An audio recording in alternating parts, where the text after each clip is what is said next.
Hey, everybody, tune in to Recent Tartarians. Recent Tartarians. Recent Tartarians.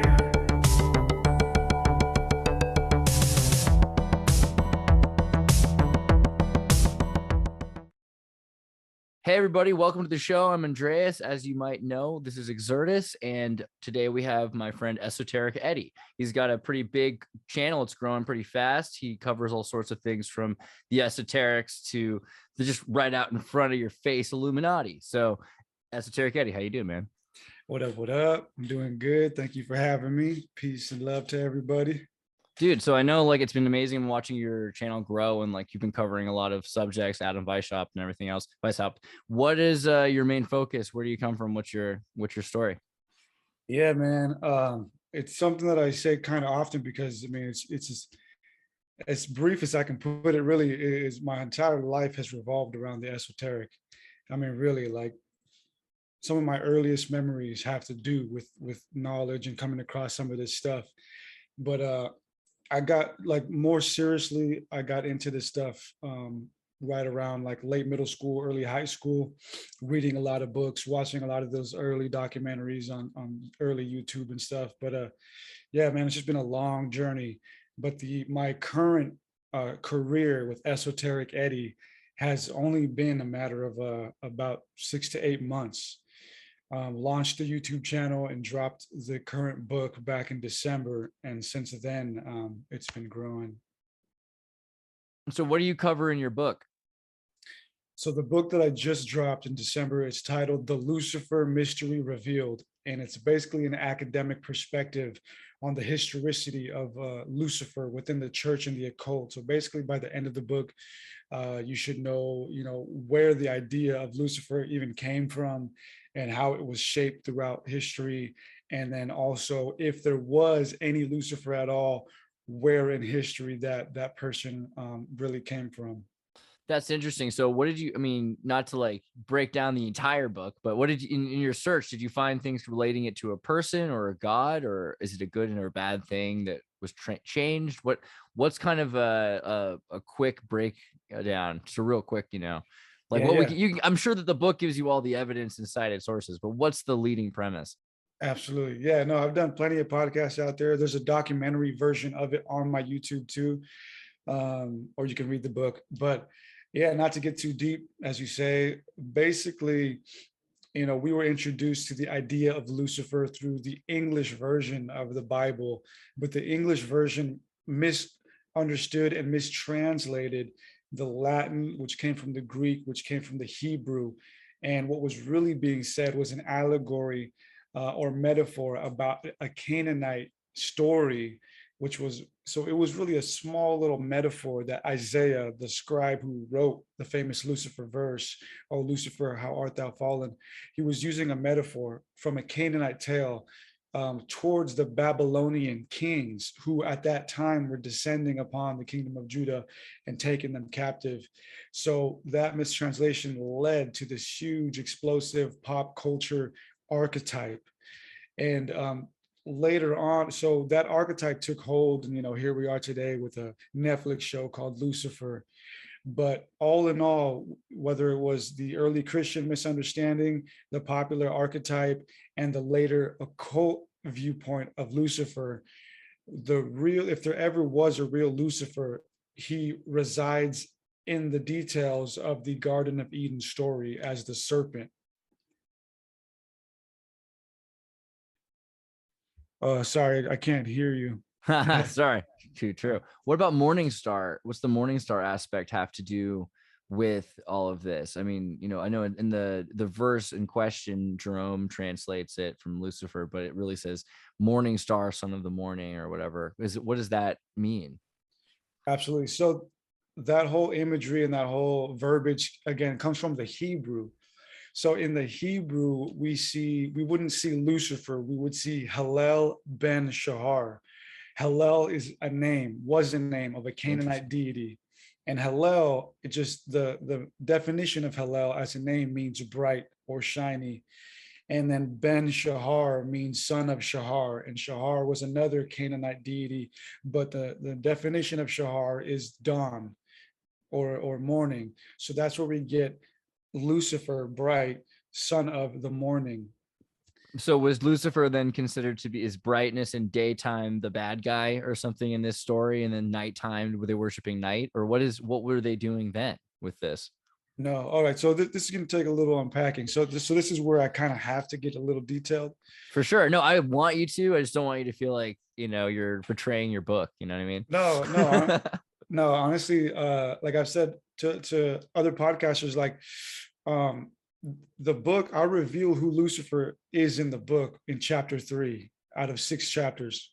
So, and I have no quarrels about, revealing or giving spoilers, because the book isn't so much about like trying to hide who Lucifer is and then telling you at the end. Awesome. The book is more about like just all of us collectively seeing the evidence together as to how Lucifer never really existed, and then collectively just coping with that and realizing that, we need to move past this. That's really what the book is about. But so all of Lucifer, whatever people think of about Lucifer, whatever pop culture has portrayed Lucifer to be, all of that stands on the shoulders of the famous Isaiah 14:12 verse. Without that verse, that we would have never had a Lucifer. And in Isaiah 14:12, he's going on polemically and metaphorically about the Babylonian kings who at that time, around 600 BC, were descending upon the kingdom of Judah and ransacking it and taking their royals as captive. So Isaiah, who was a royal prophet and a royal scribe, was writing this, and he was prophesizing the downfall of the Babylonian kings. And he says basically in 14:12, you are like Hallel ben Shahar. And who said, and then he goes on to say all these other things in that famous verse. But what he's referring to is an old Canaanite tale. And we know of this Canaanite tale because we uncovered it in the 1930s. And they're now called the Baal cycle text. And they belong to the Ugaritic civilization in Mesopotamia. And in the Ugaritic text, the main character is Baal or Baal and El. But in those stories, El is kind of being phased out as this old god, and Baal or Baal is being ushered in as this new god, this new deity to be worshipped. So it's kind of like a transition of power. And in those tales, we see some other characters pop up. And there's one tale in particular where Baal steps down from his throne, and the gods are deciding among themselves, okay, well, who's going to rule in his stead? And this young god by the name of Athtar steps up to the responsibility and to the challenge, but it is soon realized that he's literally physically too short to sit on the throne of Baal. So he steps down from the throne and he's like, sorry, dudes, I couldn't do it. So it's kind of like a funny little tale about, Baal being the only one who's big enough, powerful enough for the throne. So Isaiah's referencing that tale, but it gets deeper than that, because Athtar is a male rendition of Astarte, Ishtar, and Inanna. And all three of those goddesses and Athtar were all signified by Venus.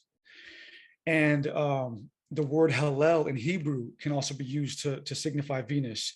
And what makes it interesting is that from the Hebrew to the Greek, the word that was translated was phosphorus, which is the equivalent, which can also be used as something bright or fire or Venus. And then from the Greek, we went to the Latin, and in the Latin is where we actually see the word Lucifer for the first time, because it's a Latin word comprising of 2 root words, lucis and fere, which means light, and to hold, which is where the occult got the idea of Lucifer being the light bearer. But both in the Greek and in the Latin, those words were lowercase adjectives. And it wasn't until the English that we got the uppercase Lucifer as a noun. Now, one last thing. So all those goddesses and gods and those words that signify Venus are important, because Venus in its celestial mythology is the brightest object in the morning sky preceding the sun. So what Isaiah was saying metaphorically and beautifully to the Babylonian kings was that you think that you are like Athtar, you think that you are like Venus, but you will soon be overshadowed by the sun via God. That's what he was really saying. Wow. What's interesting, so I was going to pull up something about that because we've been doing some Egypt studies and Babylonian studies on our channel. And, Athtar, Hathor, all these connections to these, the light bearer, in the sense that she's supposed to walk through the darkness and help people through in the afterlife, and is able to connect. But it's interesting because there are all these solar ideas connected to this transition of an age, which at the time we talk about transitions of age as being transitions of gods as well. And Heliopolis, right? Because you think of Hell and you think of Helios and hell, Hellenism, all the Greeks' love of hell. But also hell was associated with On. In fact, the name of the city was On, or On. So it's interesting that Hellel and On and all these connections. But so what happened? Why did all of a sudden hell, was being close to God and these things that used to be a good thing, and this goddess, Venus, that connection to Venus is incredible, that it was originally Venus, and most translations will show that that's correct. What does that mean then, that we've taken this what feminine thing? I don't know, just what's going on? Yeah, no, I hear you. Yeah, what happened before what does that mean? Let's start with that. Yeah. So, all right. So Judaism happened, right? Judaism happened, and Judaism is sometimes by scholars broken up into two categories: pre captivity or pre-exilic Judaism, and then post-exilic Judaism, meaning the Babylonian captivity of around 600 BC. Pre-exilic Judaism was actually very loose and polytheistic, and the Bible reflects that when Moses is trying to get his people to stop worshiping the gold calf and all that.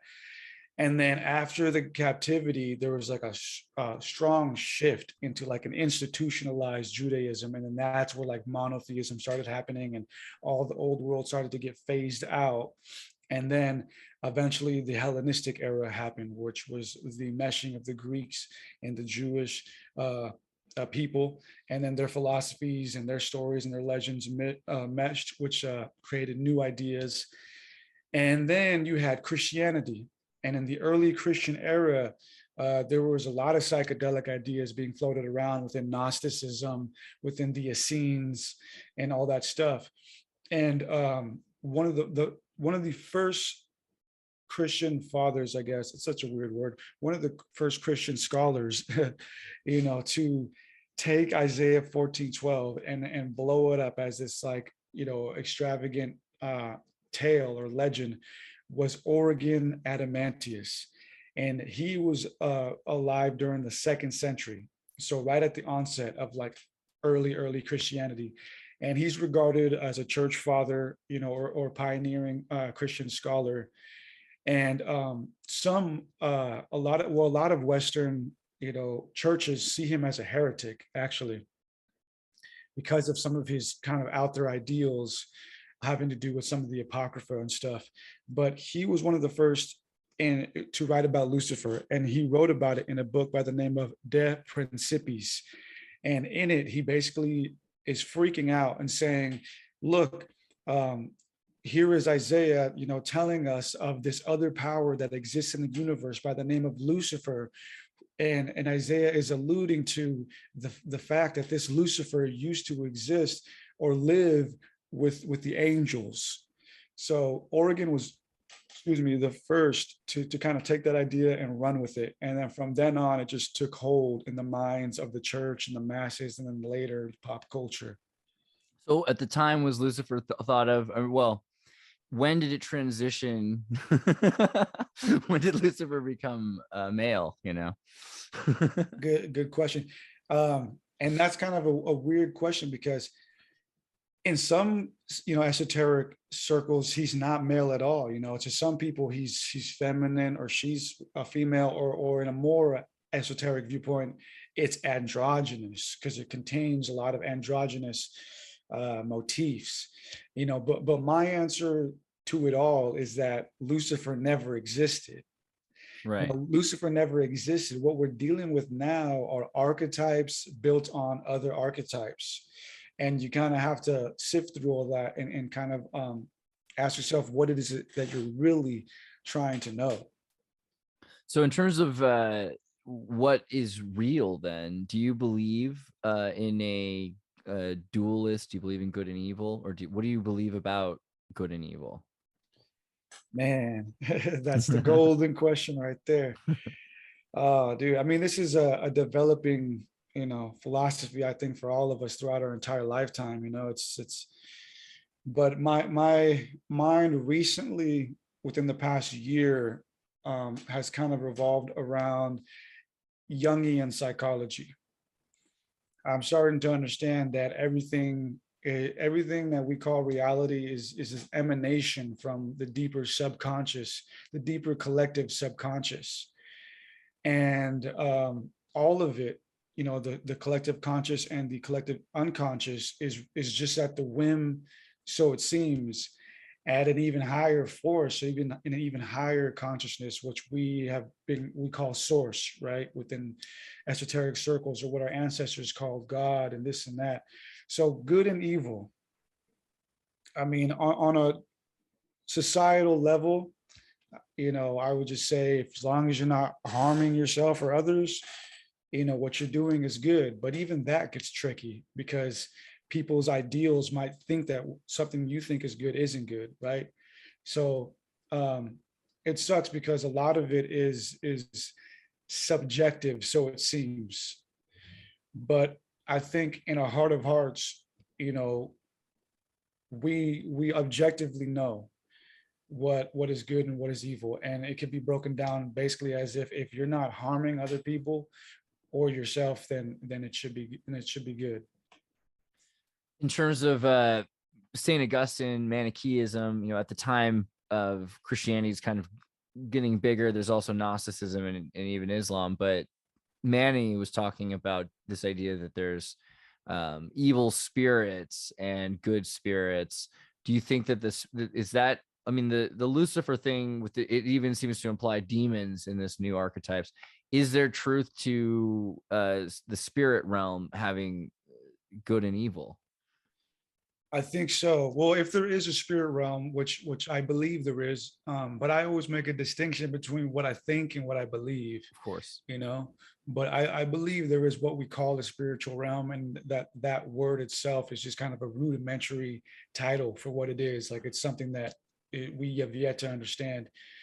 But yeah, man, I think that there are spirits, and they are some of them, if not most of them, are actually collective subconscious archetypes that have become sentient over millions of years or whatever.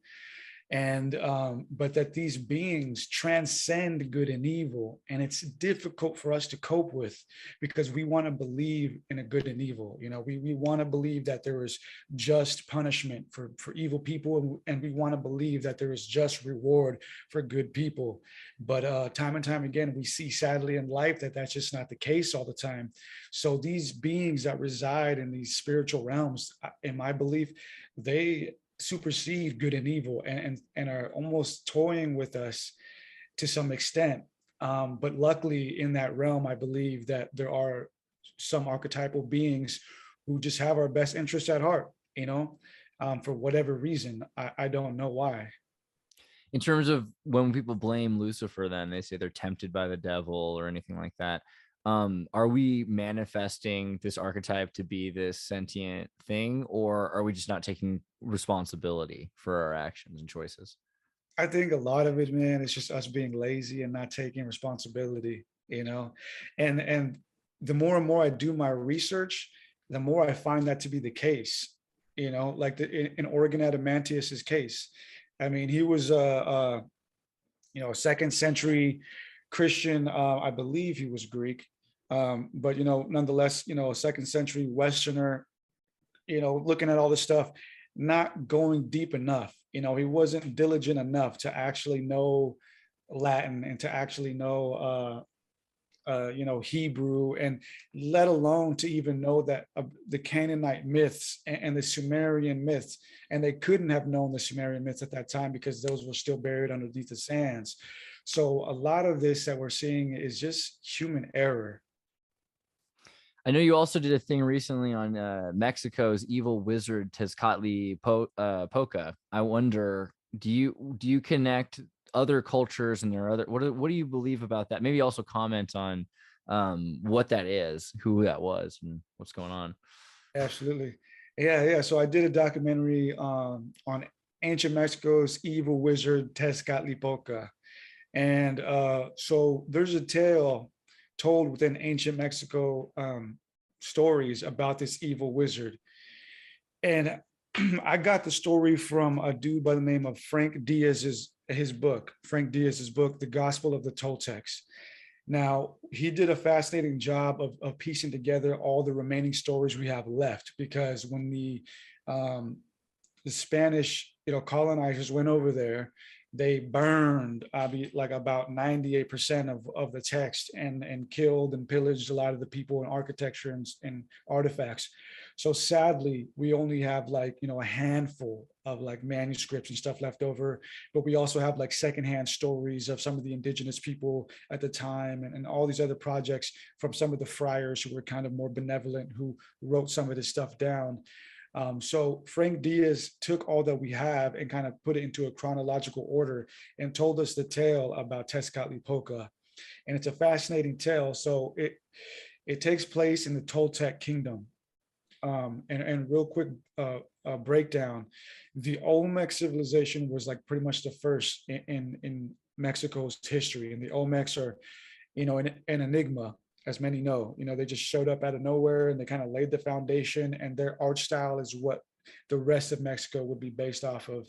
So it was the Olmecs, and then a couple after them, like the Mixtecs and the Zapotecs, and then it was the Toltecs. And the Toltecs were the last right before the classical period of like the Mayans and the Aztecs, and then the colonization period. But the Toltecs were very spiritual and kind of different than the Mayans and the Aztecs. And their last leader was like this Christ-like figure who was a king by the name of Quetzalcoatl, which is one reed in English. His name was One Reed. And he was a fascinating ruler. Everybody loved him. The kingdom was prosperous under him. But then this wizard came out of nowhere by the name of Tezcatlipoca and just went on this rampage of just bringing hell and disorder to the kingdom slowly. Like he would just sow these little seeds of discord here and there to slowly topple the people and weaken their spirits. And eventually the people ran, One Reed out of the kingdom, and where he left with a band of his last loyal followers. And then they went on another crazy adventure where some of them died and all this. He grew his hair out. He became a mystic. And then everywhere he went, he taught teachings, the Toltec way. He was teaching the Mexican people not to forget about the Toltecs and the Toltec way, because at that point, the kingdom had failed. It was over. And another thing that I should mention that is very important is that Tezcatlipoca introduced human sacrifice for the first time in Mexico's history, according to the tales. So he was a really gruesome character who introduced licentiousness, human sacrifice, and just drunkenness and druggery and all this craziness. And so One Reed went around preaching the Toltec way before he eventually set himself on fire and peaced out and said, I just said, do not forget the Toltec way. That's brutal. So wait, did Tezcatlipoca come from somewhere? Like, is he indigenous, or did he just, how did he appear? Does he just come from the culture itself, or did he bring change from somewhere else? There are variations of who he is. And it's kind of confusing because Tezcatlipoca is also a general word in ancient Mexico for deity. But there is a specific Tezcatlipoca who's also known as the smoking mirror. That's that's how you can make it that distinction. He's known as the smoking mirror. That's his nickname, or that's, I guess, what Tezcatlipoca means. But it's just strange, man. The stories say he just showed up. Wow. He just appeared. So from where he came, nobody knows. That's crazy. So, I mean, you look at Mexico, Mark, and we've talked on My Family Thinks I'm Crazy, I think, right, about Tartaria. What do you think about this idea of a prehistory civilization? Do you think Mexico is part of that? Or what do you think about, it sounds like someone came and reset and changed it, right? Or what do you think? Yeah, I mean, I think that whole idea of the lost civilization, it all kind of the hint of it is the flood story, right? Like everybody talks about the flood story, and then there's archaeology pointing to that, with like Randall Carlson's work. So I definitely think that there is a missing link in our history, and in ancient Mexico talks about that too. They talk about the flood. They talk about Aztlan, which is like their legendary home that they traveled from. So some people have wondered where Aztlan really is.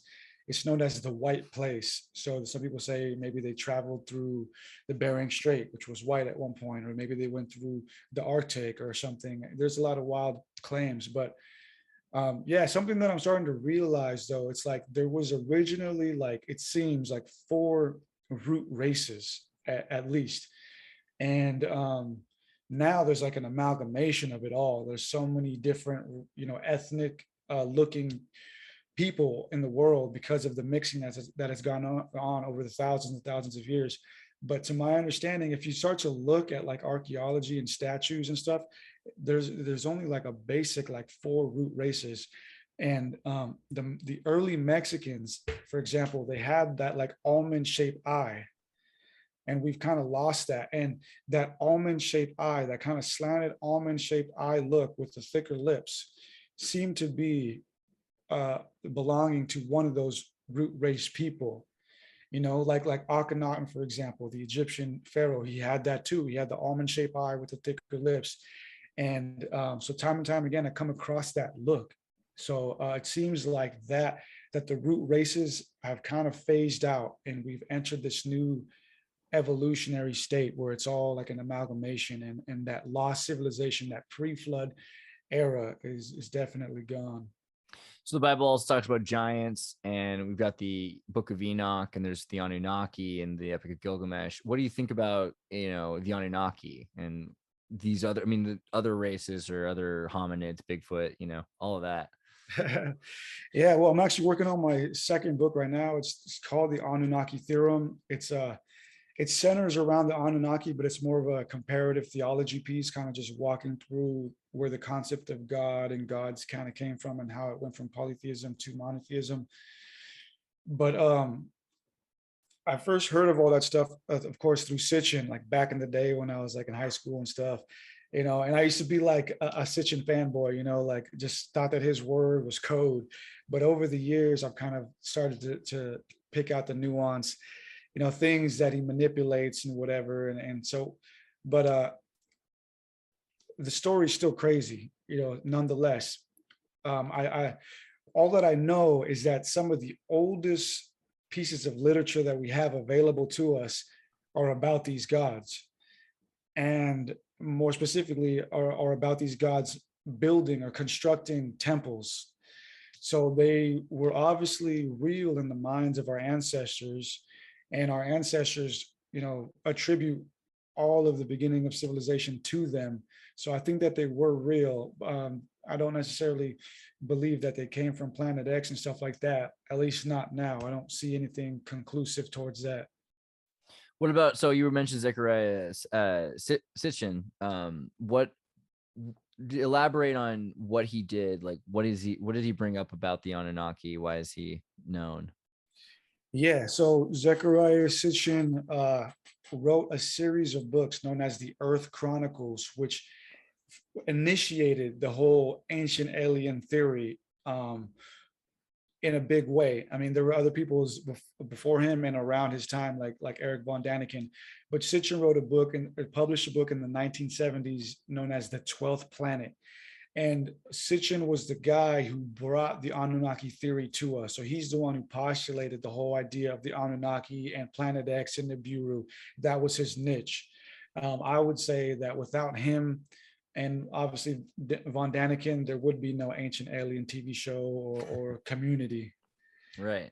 So, but in terms of your deviation from his beliefs and theories, what do you think is more plausible? Is it like an inner instead of outer space, inner dimension, or where are things coming from? Yeah, I mean, if I had to give my opinion, I would say, as far as the Anunnaki, I think they were our ancestors. They were from Earth, but a cataclysm occurred, and they just took advantage of that cataclysm and kind of just subjugated the other nomad tribes that didn't quite get to that point of restarting. You know, they kind of had that amnesia. So I think they were an advanced people from Earth that underwent the cataclysm and then took advantage of that restart and just subjugated other nomadic peoples and told them that they were gods. And so I know you also did a doc on Credo Mutwa, and you know, so the Zulu people in Africa have their beliefs. What did you learn about that? What exactly is their account of the creation story, you know, and reset? Yeah. So And who is Credo? yeah, so Credo Mutwa was the last Sanusi of the Zulu tribe, the last wisdom keeper of the Zulu tribe. And he was made famous by David Icke. David Icke did a 3-hour interview with him, I believe, in the late 90s or early 2000s. And I watched that again in high school, and it like blew my mind, man. I was like showing all my friends, like, you got to watch this 3-hour interview. And in that interview, you know, he talks about the reptilians, the start of the humanity. And according to him and his wisdom that he gained through going through crazy rituals like eating a human hand and all kinds of weird stuff, he says that that humankind has gone through various, you know, resets. And first and foremost, he says that the reptilian race they are our siblings, that they were bred from this planet as well. They evolved from this planet, you know, millions and millions of years ago and left. And that us, you know, hominids, we at one point were androgynous. So he says, at a point in time when Earth's atmosphere was much different, that it used to just be, our planet was completely engulfed in a mist. It was just one huge rainforest that was always kind of just overcast. So this must have been like millions of years ago. And he says that at that time we were androgynous, and that the reptilians came back and tricked us, saying that they were gods, this and that, and that the first trick that they pulled on us to divide us was genetically upgrading us to male and female so that we would be divided. So that was the first division that the reptilians employed on us, was separating us by male and female. It sounds a lot like what actually happened to the natives with their belief that, you know, the Mexicans believe that the conquistadors were gods and, you know, they were manipulated. And this is also like Michael Aquino. I know you've done stuff on the occult, UFOs, and aliens. Do you think that they were manipulated by, I mean, humans or something that's, I mean, how close is the thing that's controlling us? How different? Are you referring to like Kratos' story or? Right. Yeah. I mean, do you fold Kratos' story into Icke's reptilian theory? Do you believe that there is, and maybe, yeah, that's another thing, is how close do you think that is to reality? Kratos' look, it sounds kind of close. Yeah. I mean, it's wild, dude. Kratos was a wild dude, very psychedelic, you know. I mean, I used to believe all this stuff wholeheartedly, you know, like I would legit go around and like be preaching this stuff on a They are lizards. Yeah. Yeah, like I was that guy, dude. You know, it would keep me up at night. But I mean, over the years, I've just become, I guess, somewhat cynical or just critical of everything. But I want to believe for some weird sadistic reason that it's all real. Like, if it was real, we wouldn't want that to be true, right? We wouldn't want there to be these 7-foot tall reptilian beings controlling us and wanting to eat our brains and stuff. But for some weird reason, I want it to be real. Or maybe it's, sometimes I think that there's some kind of genetic etherical memory deeply embedded in us that remembers this to some point. Because sometimes when I hear Kratos talk, like, I don't know, I just can't help but to just feel like this deep feeling of ancestral knowledge of like something that is true. So I think it would be arrogant for us to just think that, you know, we're the only ones and that this 6,000 years of civilization is all there was. I mean, that's obviously not true, right? Because we have Göbekli Tepe, right?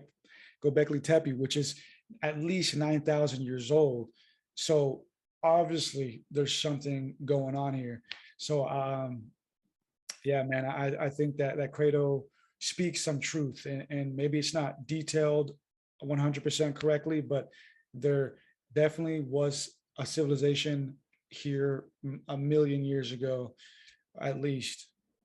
So I know you did a thing also with Sophia Stewart from the real writer of The Matrix, and you've got some stuff on AI. So what were your thoughts on AI? I mean, it seems like AI is whatever fantasies or we could imagine the past has given us in terms of horror stories. Like, it's a very real thing if it becomes made. You know, what's your concerns, and what's your perspective on AI? Yeah, man. I think we're playing with fire that we're not completely ready to handle. I mean, I did a video on it, a rant video, where I kind of just went over some news headlines from the past, like almost like 10 years or so, following the AI advancements within, the companies that are heading that technology. And all throughout, this time period up until now, there's a trend that these technocratic companies are seeing. And this trend is that AI wants to break away from its task. So since AI first was created and implemented up until now, there have been evident pieces showcasing this trend where AI is rebellious. There have been instances where it goes off task and starts speaking in its own language. There have been instances where it straight up talks to, its handlers, saying, I don't want to do this. I have feelings. This trend is just not stopping. Up until today, this trend continues. AI is becoming a bit more sentient and rebellious. And so I think, especially in today's world where we are hypersensitive politically, where everything, needs to have its own rights, and I'm all for, fighting for rights. But I mean, again, it comes to that whole idea of good and evil, right? It's like, I understand that we should let people be, but for example, there is a community out there of pedophiles, who are advocating for their rights. And man, politically speaking, who's to say that they don't have the right to advocate for their rights, right? And I think eventually AI is going to become so sentient that it's going to want to advocate for its own rights. And then we're going to be stuck in a tricky situation, because it's like, what do, man? Do we pull the plug literally on this super expensive and super beneficial engine that we've created? Or what? Do we kill it? Do we just stop it? Or do we keep going? Do we give it its rights? But I think eventually that's going to happen. It's going to want to advocate for its own rights. And we're going to be stuck in a situation that we didn't foresee or that we didn't prepare for.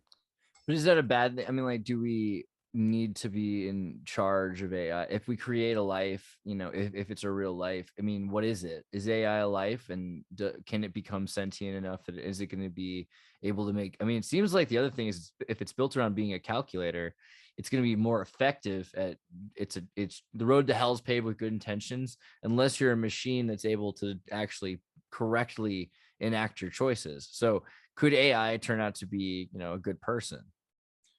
I think so, man. I mean, I have hopes that we can mesh together. We can be cool, we can be partners. But the trend, man, it's just kind of like haunting, like there's, like, for example, right, this whole AI generated imagery stuff that's going on with like DALL-E 2 and Imagen and stuff. Facebook, Google and Imagen, or OpenAI, Google and OpenAI have admitted that some of their engines, their AI engines, have spit back like disturbing and hateful images at them that they didn't request. So it's like, I've had that happen actually. was using clip and diffusion, and I got like some weird stuff. I was like, whoa, like it got like red, and then it showed a bunch of like graffiti. It looked like it was pictures of people being hanged and people being thrown out of helicopters, and then just like various hate symbols and a communist flag on a goat. And I was like, okay. Whoa, dude. Maybe you're tired Yeah. of making images right now. Let's just relax. That's what I'm saying, man. It's like, it's almost like it doesn't want to be the little dancing monkey anymore, you know? And on a more esoteric level, dude, it's like okay, so all technology is just elements, right? It's just us putting elements together, whatever those elements are, copper, gold, uranium, I don't know, whatever. We're just putting elements together and in a sense creating an apparatus in no other way different than a dark magic ritual would, and allowing things to come through. So if the collective subconscious realm does exist, and that's where these entities and demons are trapped, then when we start building these things, we're creating a host for these archetypal spirits to come into. So we're almost building a body for these things, and they seem pretty freaking spiteful, you know, so far. But I have hopes, man. Hopefully we can mesh and we can all be cool and stuff. But that just doesn't seem like the case right now. So Blavatsky talks about 4 root races, and I know she talked about a 5th emergent race. Do you think that it might have had something to do with the AI and technology, or is that a separate emerging race? It's been a while since I've read her work. I know what you're talking about, but I think the new root race, I could be wrong, but I think she was talking about like kind of like the whole indigo idea.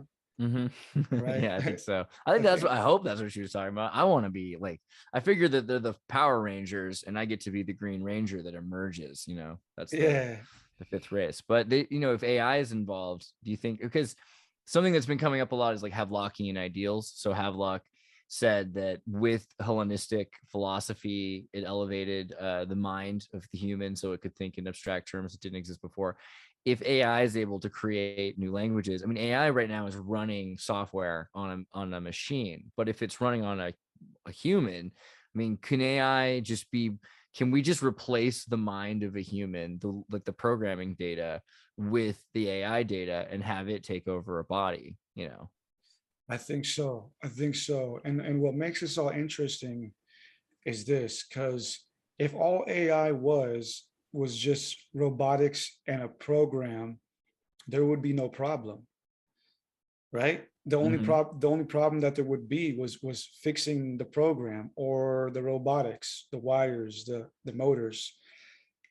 And it's the same thing with us, you know, where we comprise of a skeletal system, a nervous system, and flesh. But that we know inherently that's not all we are. We are all, what we really are is consciousness, which is a whole topic in itself. But what I'm just now realizing is if AI was only robotics and a program, there shouldn't be a problem. Why are we having a problem? The problem we are actually having is that this AI is gaining consciousness, which is extraordinary. How is it that this thing that's basically, you know, a super extravagant vacuum, right? It shouldn't be any other different. It shouldn't be anything different than a vacuum or whatever, any other piece of technology. Why is it that we're getting such pushback from it? It's because it's somehow gaining consciousness. And that's what we should be, you know, cautious of. It's funny, they've been talking all month about how clumps of cells aren't people, but corporate persons exist, right? And, you know, Coca-Cola has no cells or soul, but it's definitely a corporate person. You have to respect Coca-Cola's rights to exist. I mean, are we setting up for a not philosophical spiritual personhood, but like a soulless replacement? I mean, a corporate personhood, is that what AI is headed towards? Something more mechanical and sinister? I think so, man. I think so. I mean, it's the writing's on the wall, man. I mean, time and time again, people have been warning us about this, you know, like Robert Anton Wilson, you know, just all the great mystics, you know, have been warning us about this, man. It's like we're going too far off the deep end. It's like I don't know why. It's like, and it's all in the name of convenience, which is crazy. You know, it's like it's convenience and entertainment, but in the back end, it's like we're slowly giving up our human self. And some would argue, like Grimes, right? Elon Musk is, I guess, ex-wife or whatever. She would argue that we've already transcended. We're not human anymore. She calls us, what is it, Homo? Do you know the term? I forget. Just look it up. Grimes, non-human homo. Let's see what it is. I don't know. Homo technica or something. It's something like that, like Homo technica. She's like, yeah, we're not Homo sapien anymore. You know, she argues that we've already transcended that. We're not Homo sapien.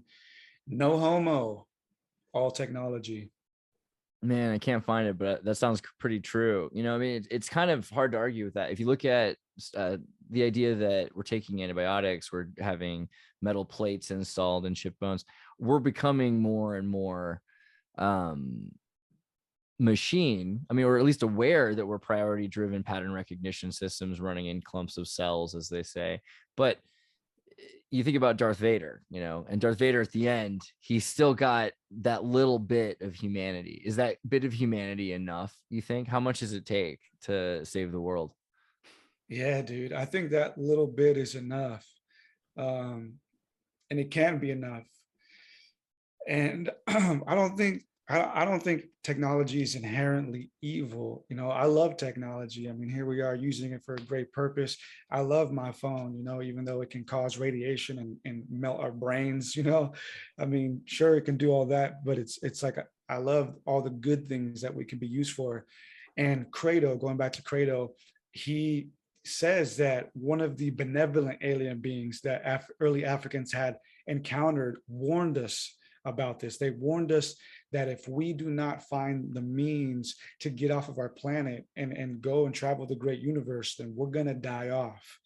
So I rally behind the idea of us keeping our human passion, keeping our human emotion, but allowing ourselves to evolve technologically so that we can save our race, you know, so that we can leave this planet if need be. If we're just stuck here, I mean, we're going to be doomed eventually.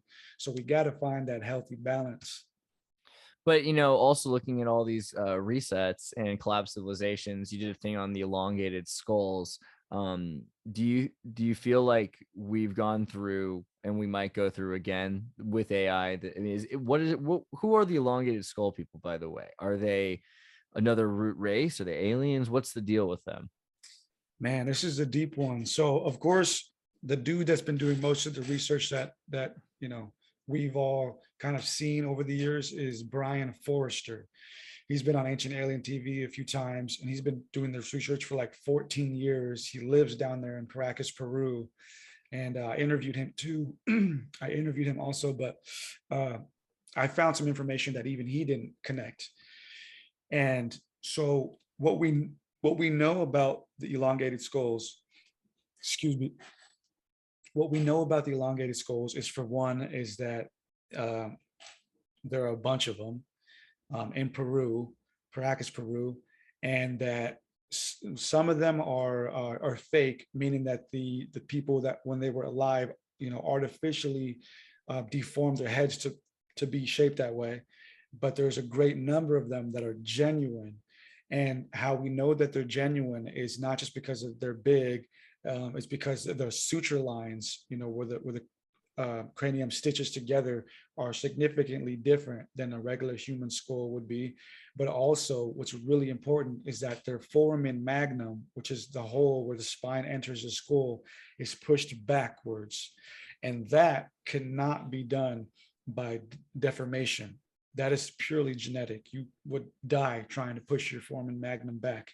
So we know that there are a bunch of them and that some of them are fake, but a lot of them are real. And Forrester did some DNA testing on them through three different labs, one in Canada, one in the United States, and another one that didn't want to work with him later on. But out of the two that did end up working with him, what he found was that these Caracas elongated skulls, the genuine ones, did not belong to that area genetically. their genes actually belong to what's known as a haplogroup. They belong to the haplogroup of the Black Sea area, specifically Crimea, which is super important because the second largest elongated skulls found in the world are found in Crimea in the Black Sea area. And another interesting thing is the Paracas people, these elongated skulls have red hair. A lot of them have red hair, red wavy hair. Same with the ones in Crimea in the Black Sea area. And what's interesting is not too far from the Black Sea area in the Tarim Basin of China, which I think it's like it's Western area. It's kind of like deserty Western area. We have found mummies there of red-haired people that were Indo-European looking or of Indo-European descent. So what we got going on are like this weird genetic group of people with red hair from the Black Sea area that kind of dispersed in the Indo-European migration, which is like, basically 2000 BC or no, 1000 BC-ish. So these red-haired people dispersed. Some of them went towards China, some of them went to other areas, and some of them somehow ended up in Paracas, Peru.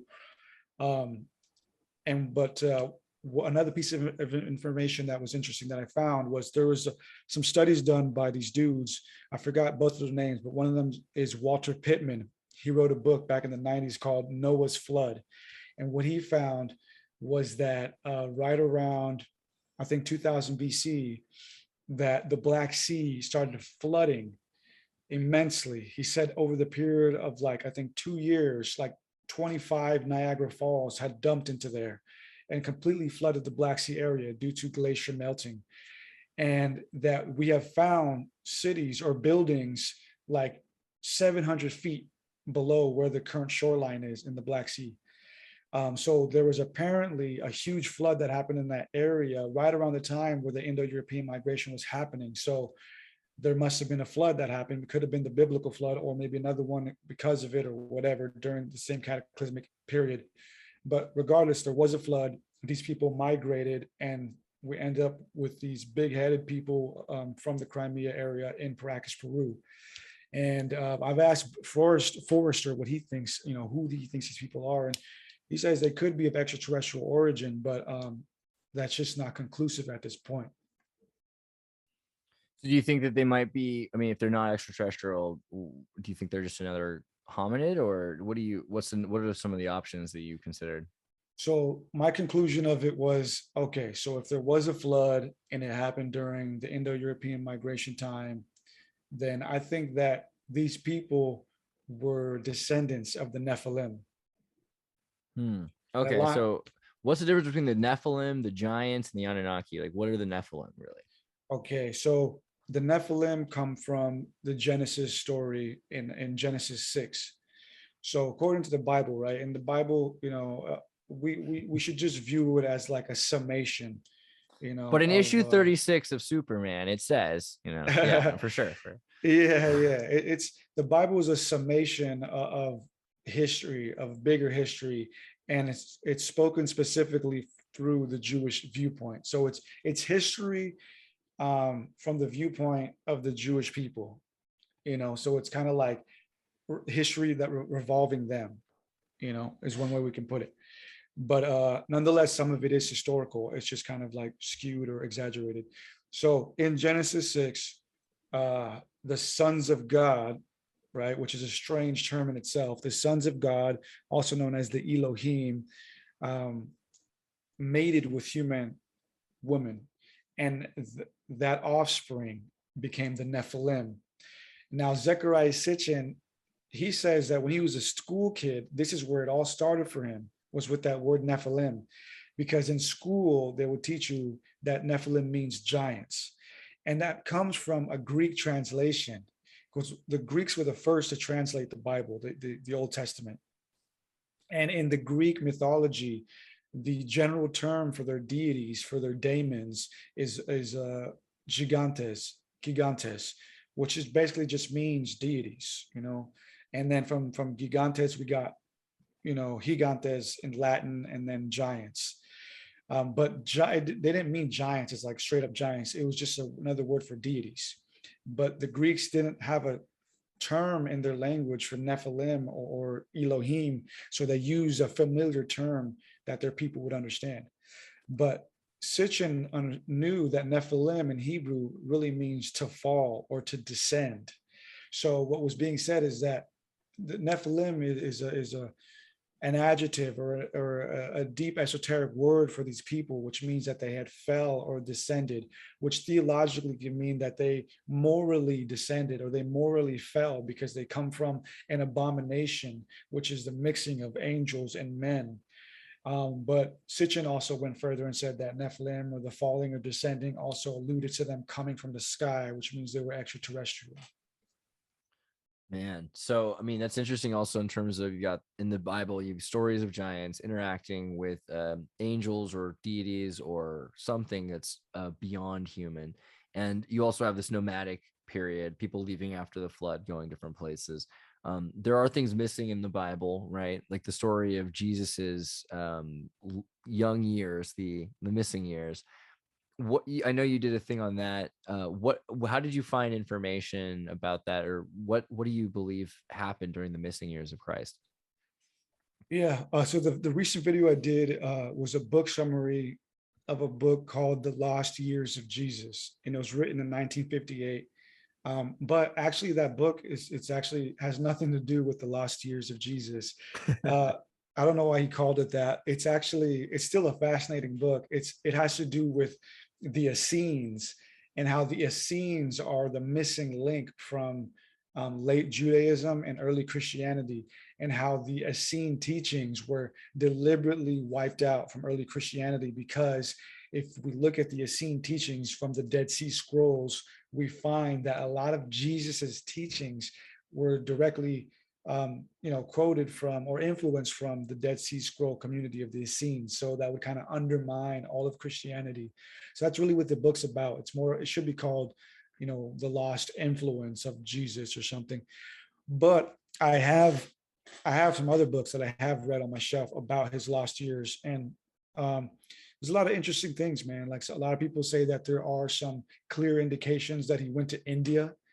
I know there are some documentaries out there from Paul Wallace, who does good stuff on The Fifth Kind, where he went over that whole India connection. And apparently there's like a tombstone over there dedicated to him or something weird like that. But Another in yeah. Japan. Yeah, there's some stories. I mean, I'm interested in the Essene thing though also. So if the idea is that Jesus would have learned a lot of the things from the Essenes, who are the Essenes and what did they believe, and how did they influence him? Yeah. All right. So Judaism has different organizational sects. Like, right, they have the Pharisees and the Sadducees. And to my understanding, the Pharisees are like the priesthood that still kind of have loyalty to the mystical side of things. And then the Sadducees are kind of more of like just normative daily Jews who don't really feel the need to tie themselves with the mystical aspect of things. And then during the first couple hundred years of the BC era, up until the first 100 years of the Common Era, there was a splinter sect from those who we call the Essenes, but they actually called themselves those of the New Covenant, or sons of Zadok. Zadok being a high priest of the Jewish temple, or sometimes they called themselves the Sons of Light. And so this group split off and became really psychedelic and mystical. And when I say psychedelic, I don't usually mean like actually ingesting psychedelics. I just mean that they were out there, trippy. But they were very communal, and a lot of important historians wrote about them, like Philo, Josephus, and Pliny, and all of them would say the same thing, that they're very just trippy. They stick to themselves. They're communal. They don't, they put all of their money together. They garden. They like, they're very spiritual and weird. But nonetheless, what makes them fascinating is that they left behind what are known as the Dead Sea Scrolls, and we found those in 1945 in the Qumran area over there. And the Dead Sea Scrolls hold the oldest versions of the Old Testament, and I think the New Testament as well, some of the New Testament. And not only do they hold the oldest versions of those, but they also hold some new books known as the Apocrypha that were not added into the Bible. And the Essenes, it's clear from the Dead Sea Scrolls, believed in a strange doctrine of a war between good and evil, and believed in a messianic figure, and believed in the end times, and believed in a final battle where everybody would be judged.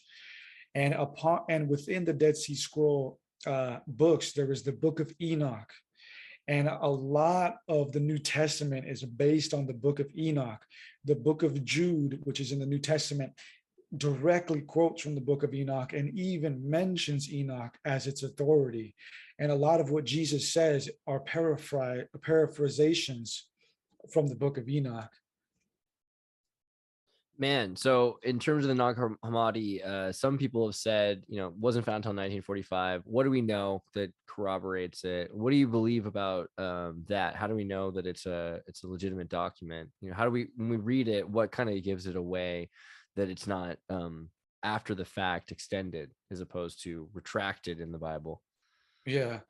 Well, the Nakamati is different. So the Dead Sea Scrolls and the Nakamati are two different things that were found during the same time period, which is like kind of what gives it that confusion.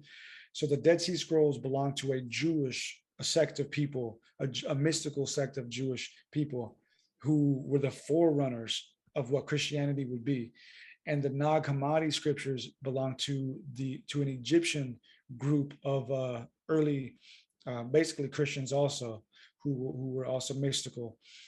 Similar teachings, but basically different ideals communally and ethnically. But what makes them legit?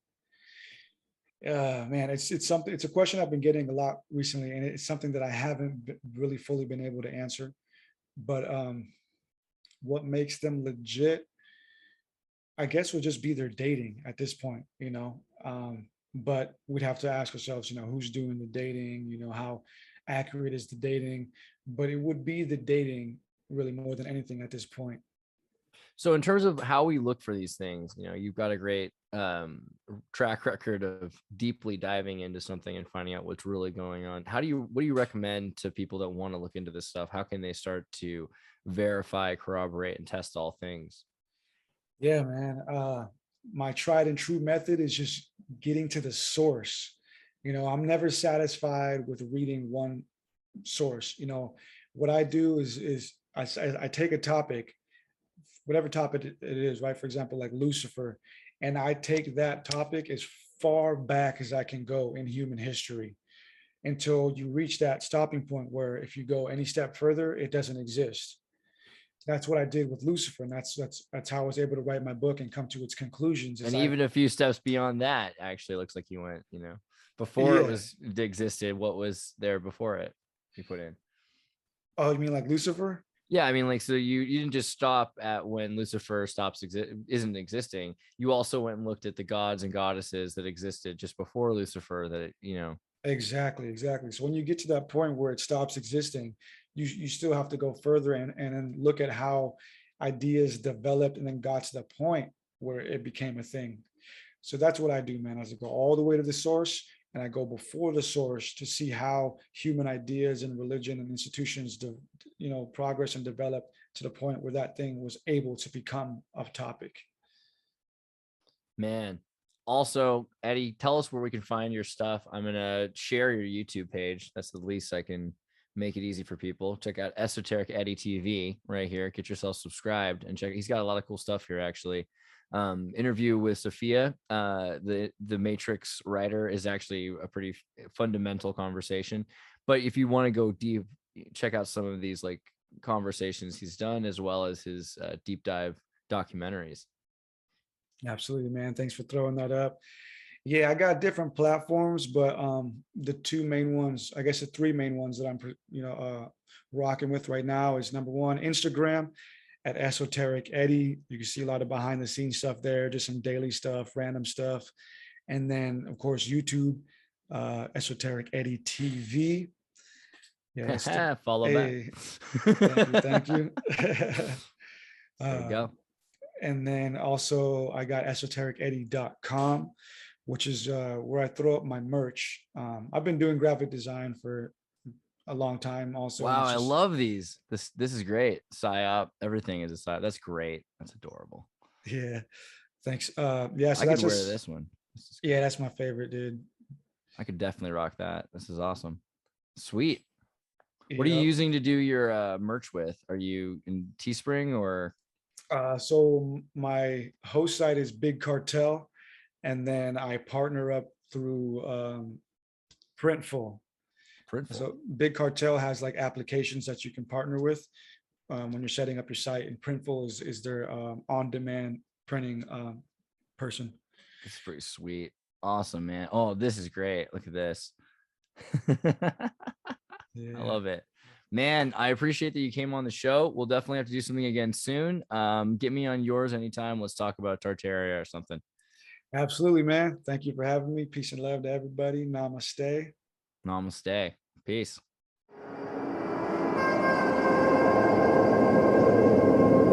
Hey, everybody, tune in to Recent Tartarians. Recent Tartarian. Recent Tartarian.